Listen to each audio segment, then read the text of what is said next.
खटीमा में अब तक रोडवेज बस स्टेशन क्यों नहीं, स्टेडियम क्यों नहीं, वाचनालय क्यों नहीं, पुस्तकालय क्यों नहीं, ऑडिटोरियम क्यों नहीं, डिग्री कॉलेज में प्रोफेशनल कोर्स व अन्य विषय क्यों नहीं, डिग्री कॉलेज में एमएससी की सीटों में वृद्धि क्यों नहीं, नागरिक अस्पताल में फिजिशियन क्यों नहीं, गांव देहात में सड़कें क्यों नहीं, फौजी परिवारों के लिए कैंटीन क्यों नहीं, पेयजल व्यवस्था दुरुस्त क्यों नहीं, बिजली व्यवस्था दुरुस्त क्यों नहीं, खटीमा फाइबर को अंडरग्राउंड बिजली लाइन खटीमा शहर को क्यों नहीं, हस्तशिल्प लघु कुटीर कारोबार को बढ़ावा क्यों नहीं, रोजगार के साधनों का सृजन क्यों नहीं, अनाज मंडी का अलग संचालन निर्माण क्यों नहीं, देहरादून के लिए ट्रेन क्यों नहीं, 10 साल में कोई नई इंडस्ट्री क्यों नहीं, जल भराव की समस्या से निजात क्यों नहीं,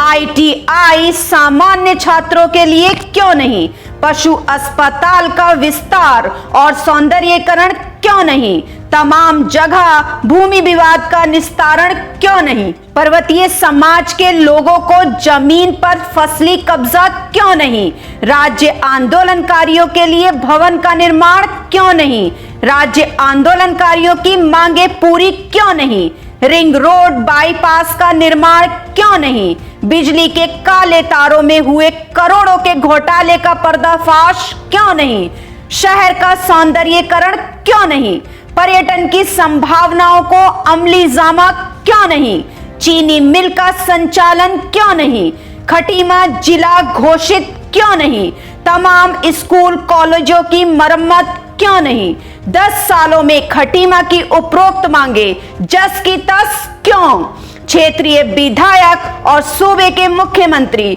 पुष्कर सिंह धामी से पूछती है खटीमा की जनता, आखिर खटीमा की बदहाली क्यों। नमस्कार, अनसुनी आवाज में आपका स्वागत है। इस झमाझम बारिश के बीच में अनसुनी आवाज की टीम एक बार फिर खटीमा में दस्तक दे चुकी है। पिछली रिपोर्ट में हमने मुख्यमंत्री पुष्कर सिंह धामी के विधानसभा क्षेत्र खटीमा की खस्ता हाल सड़कों का जायजा लिया था।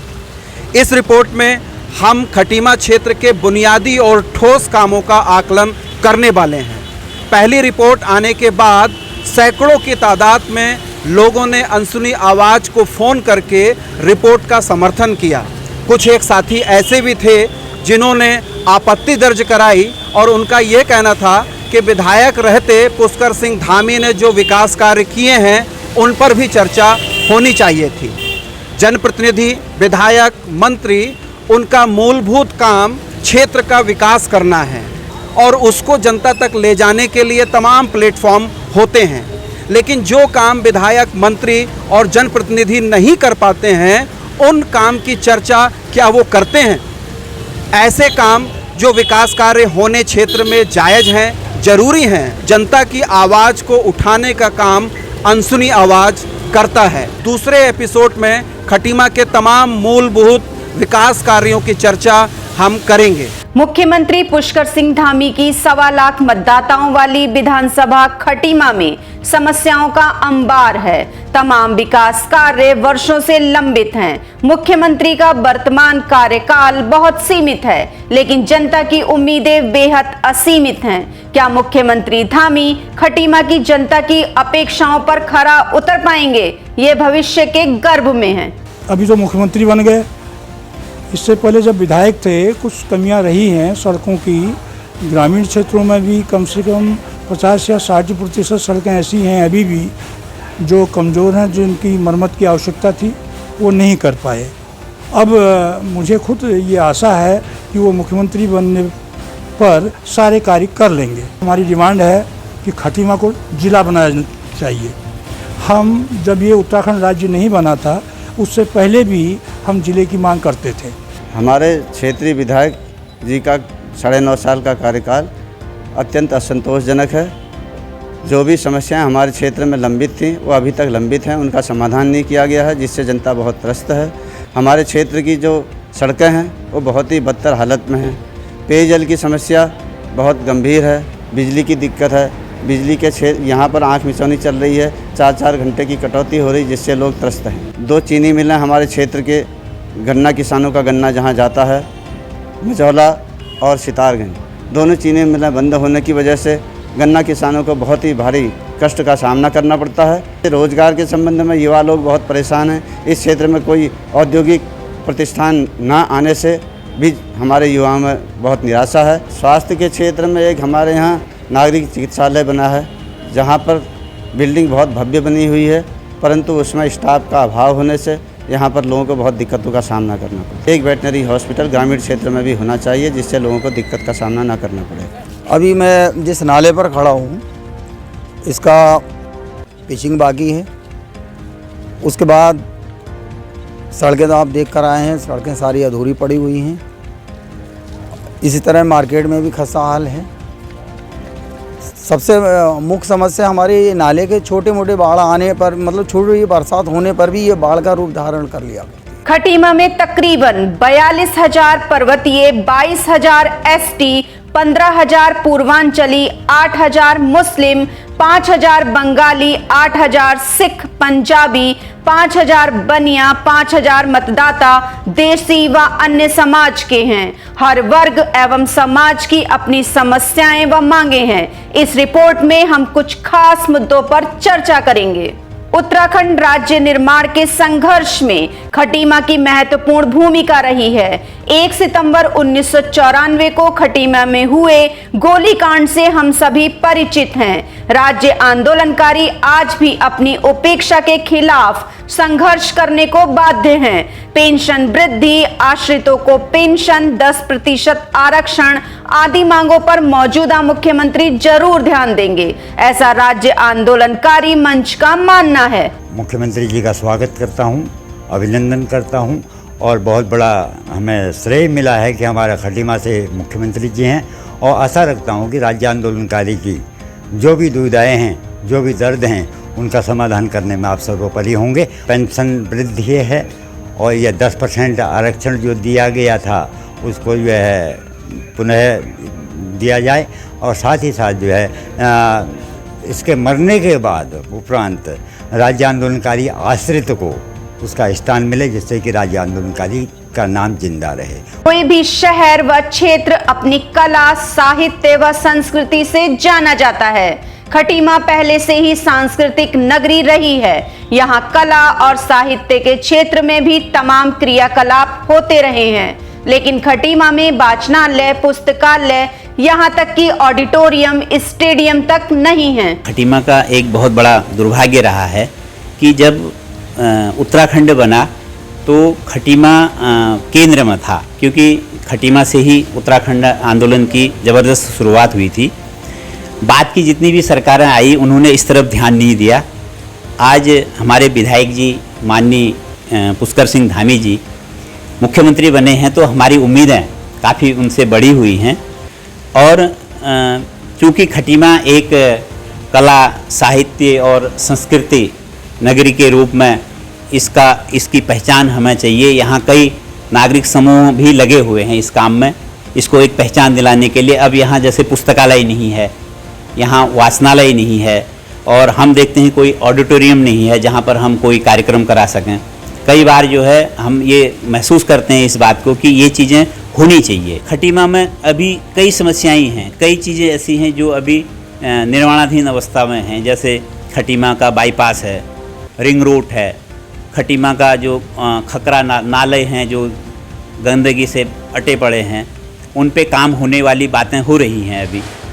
और खटीमा का जो सौंदर्यीकरण का अभी चल ही रहा है काम, सड़कें चौड़ी हो रही हैं, डिवाइडर बन रहे हैं, हमें जाम से निजात दिलाने के प्रयास हो रहे हैं। मैं इस सब का स्वागत करता हूं, लेकिन जो असली चीज़ है, जिस चीज़ से खटीमा की एक पहचान बनेगी, वो कला, साहित्य, संस्कृति, इसका संवर्धन अगर नहीं होगा तो हम बहुत पीछे रह जाएंगे। बग्गा चौवन इलाका 1974-75 में बसाया गया था।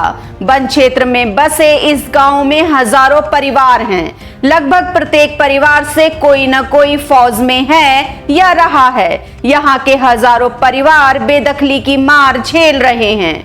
बरसात में खटीमा से गांव का संपर्क पूरी तरह से टूट जाता है। सड़कें नहीं हैं, जनजीवन अस्त व्यस्त है गांव का। बेदखली के खिलाफ लोग फिलहाल सुप्रीम कोर्ट में मुकदमा लड़ रहे हैं। प्रदेश सरकार इस मसले पर हस्तक्षेप करके हजारों लोगों को राहत दे सकती है। हमारा गांव साहब सन 74-75 में 20 सूत्री कार्यक्रम के तहत तत्कालीन सरकार द्वारा बसाया गया था, टोंगिया पद्धति के आधार पर। उसके बाद इन लोगों को जिनको बसाया गया था अन्यत्र कोई व्यवस्था नहीं की गई और तत्कालीन सरकारों द्वारा यहाँ पर आपका बिजली, पानी और इंटर कॉलेज तक की व्यवस्था कराई गई। तो इसके पश्चात एक राजस्व तोक के याची के द्वारा माननीय उच्च न्यायालय में एक वाद दायर किया गया जिस पर कि ग्राम पंचायत को पृथक किया जाए, किंतु वहाँ पर सरकार के महाधिवक्ता द्वारा जनता के हित को न ध्यान में रखते हुए पर भी जो हैं जनता के अधिकारों के अनुरूप न होकर वो जनता को उजाड़ने का तरफ वो जो हैं याची का बहस चले गई, जिससे हम लोगों को 1000 परिवारों को माननीय न्यायालय द्वारा 3 माह के अंतर्गत 2018 में खाली करने का जो है आदेश पारित किया गया। अब वर्तमान में अब सभी लोग ये खुश हैं कि हमारे क्षेत्र के विधायक जो हर समस्या से, चाहे वो मार्ग की समस्या हो, चाहे वो भूमि की समस्या हो, एक एक चीज़ से वो वाकिफ़ हैं। आज वो स्वयं उत्तराखंड के मुखिया हैं और हम समझते हैं कि इन समस्याओं का निराकरण होगा। ये हर एक जनता के दिल में ये आशा है। हमारे गांव में आना जाना बड़ा दुश्वार है। पहाड़ों की जैसी ज़िंदगी जीनी पड़ रही हैं।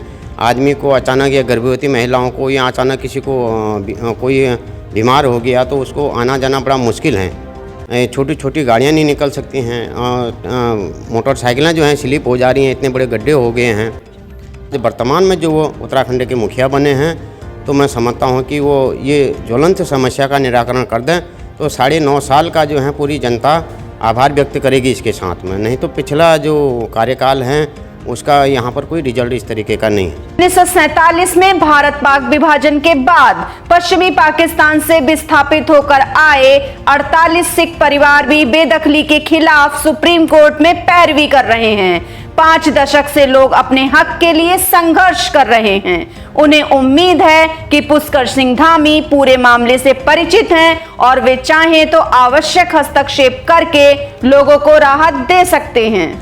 बड़े दुर्भाग्य की बात है हमारे लिए कि विस्थापन की मार पश्चिमी पाकिस्तान से झेलते हुए 1947 के बाद हमारे पूर्वज यहाँ बसे।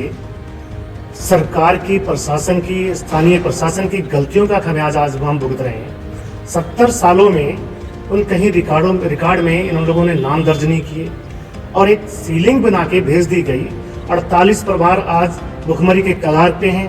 आए दिन प्रशासन हमारा पीड़न कर रहा है और हमें बड़ी उम्मीदें हैं। धामी जी यहाँ से सीएम बने हैं और मुख्यमंत्री बहुत बड़ी ताकत है इस प्रदेश के अंदर और हमने मिलकर अपनी बात को रखा है और उनसे निवेदन किया है कि इस समस्या का जल्दी समाधान करिए, क्योंकि आपके क्षेत्र का मामला है। ग्राम उलानी तहसील खटीमा के अंतर्गत ये मामला है और लगातार 70 वर्षों से लंबित है और जो प्रशासन की उदासीनता, प्रशासन की गलतियों का खामियाजा है, हम चाह रहे हैं उन गलतियों को माननीय मुख्यमंत्री जी जल्दी प्रशासन को कहकर सुधारें और हमें जो हमारा हक है, 48 परिवारों का हक है, वो हमें मिलना चाहिए। खटीमा क्षेत्र फौजियों का क्षेत्र है। हजारों फौजी परिवार जमीन पर मालिकाना हक से वंचित हैं। हालांकि इस मामले में केंद्र सरकार ही फैसला ले सकती है, लेकिन वहां तक मामले को पहुंचाने का काम राज्य सरकार को ही करना होगा। जमीन पर फसली कब्जा देने की मांग यहां के पर्वतीय समाज के लोग कर रहे हैं। साथ ही फौजी भाइयों की मांग है कि खटीमा क्षेत्र में एक कैंटीन खुलनी चाहिए। हम लोग यहाँ पर हजारों की तादाद में अच्छा आर्मी के लोग यहाँ पर बैठे हुए हैं, जो हमने अपनी पूरी जमा पूंजी जो आर्मी से कमाई और अपने फैमिलियों के जेवर तक बेच के हमने यहाँ पर वो ज़मीनें खरीदी हैं और बिल्कुल रजामंदी से खरीदी हैं। और आज हमें माननीय मुख्यमंत्री जी से एक अनुरोध है मेरा कि आप उस ज़मीन का हमें फसली कब्जा दिला दें। हम आपके आजीवन आभारी रहेंगे। हमारे इस खटीमा क्षेत्र में हजारों भूतपूर्व सैनिक बैठे हुए हैं जो अपना कैंटीन का सामान लाने के लिए यहाँ से बनबसा जाते थे, जिन्हें काफ़ी दिक्कतें करनी पड़ती थी, क्योंकि एक ये उधम सिंह नगर ज़िले में, हम चंपावत ज़िले में जाते थे। ये माननीय मुख्यमंत्री जी ने पहले से ही एक हमें आश्वासन दिया था कि मैं कैंटीन खुलवाऊंगा। अब हमें पूर्ण आशा है कि माननीय मुख्यमंत्री जी उन हज़ारों फौजियों की बात सुनकर जल्द से जल्द खटीमा में कैंटीन खोल दें। हम उनके आजीवन आभारी रहेंगे। खटीमा डिग्री कॉलेज में बहुत कुछ होना बाकी है। एमकॉम की कक्षाओं का संचालन होना है, साथ ही पीएचडी करने वाले छात्रों को भी अनुकूल माहौल व फैकल्टी चाहिए।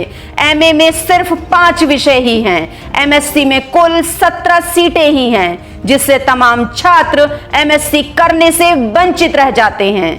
कॉलेज में पुस्तकालय और कक्षा संचालन का काम भी सुचारू नहीं है। जो कक्षाएं चल रही हैं उनमें टीचर पूरे नहीं हैं। सर, छात्र के तरफ पे देखा जाए तो कॉलेज में बहुत ही कम काम हो पाए हैं। एक एमकॉम का ऐसा विषय है जो शुरुआत से अभी तक उठता आया है कि एमकॉम दिया जाए कॉलेज को, जो करीबन 9.5 साल में अभी तक नहीं हो पाया है। हर बार आते हैं, आश्वासन मिलता है, लेकिन अभी तक एमकॉम नहीं मिल पाया है। और भी कई सब्जेक्ट हैं एमए के, जैसे ज्योग्राफी है, जिसके लिए शुरुआत से ही आश्वासन दिया जा रहा है, लेकिन अभी तक हो नहीं पाया है। दूसरा, कॉलेज में जो है पुस्तकालय का विषय भी बहुत समय से हाइप में रहा है कि कई सालों से कि पुस्तकालय में किताबों की उपलब्धता नहीं है। जो उपलब्धता है भी उसको एक हफ्ते में ये लोग कॉल करके वापस मंगा लेते हैं, जिसके लिए कई बार जो है धामी जी को, हमारे सीएम साहब को जो है वो दिया गया है ज्ञापन, आश्वासन मिलता है, लेकिन अभी तक कुछ उस पर कार्रवाई नहीं हो पाई है, क्योंकि काम जो है बहुत ही नहीं हो पाए हैं। जो छात्रों को चाहिए थे वो काम नहीं हो पाए हैं। सब्जेक्ट के बेसिस पे देखा जाए, पढ़ाई के बेसिस पे यहाँ पर क्लास नहीं लगती है। हम बीएससी के छात्र हैं, हम सेकंड ईयर में आए हैं, अभी तक हमारी एक सिंगल क्लास नहीं हो पाई है। 3 सब्जेक्ट में से एक दिन भी एक सिंगल क्लास नहीं हो पाई है। तो यहाँ पर पढ़ाई के नाम पे कुछ है नहीं। पशु अस्पताल दयनीय स्थिति में है, जबकि उसका उच्चीकरण होना चाहिए। कारण खटीमा क्षेत्र जंगलों से घिरा है और यहाँ जानवर लगभग हर घर में हैं। गौशाला का निर्माण पूरा नहीं हो पाया है। रिंग रोड और बाईपास बनाना एक बड़ी योजना है, लेकिन वो कब मूर्त रूप लेगी कहना मुश्किल है। गांव देहात की सड़कें तो बहुत खस्ता हाल हैं। खटीमा शहर को खटीमा फाइबर कंपनी की तरह की अंडरग्राउंड बिजली की लाइन चाहिए। स्वास्थ्य और शिक्षा पर बेहतर काम करने की जरूरत है। क्षेत्रीय विधायक और मुख्यमंत्री पुष्कर सिंह धामी से जनता की उम्मीदें बहुत हैं। यदि वे जनता की उम्मीदों पर 50% भी खरा उतर पाते हैं तो आने वाले 2022 के चुनाव में उन्हें लाभ मिलेगा। और यदि काम ना होकर सिर्फ घोषणाएं होती हैं तो धामी को मुख्य विपक्षी दल कांग्रेस और आम आदमी पार्टी के साथ साथ आम जनता का विरोध भी झेलना पड़ सकता है। कल इतना ही। कोरोना काल में आप सभी गाइडलाइन का पालन करें, स्वस्थ रहें, मस्त रहें। अगली रिपोर्ट में फिर आपसे मुलाकात होगी। धन्यवाद, नमस्कार।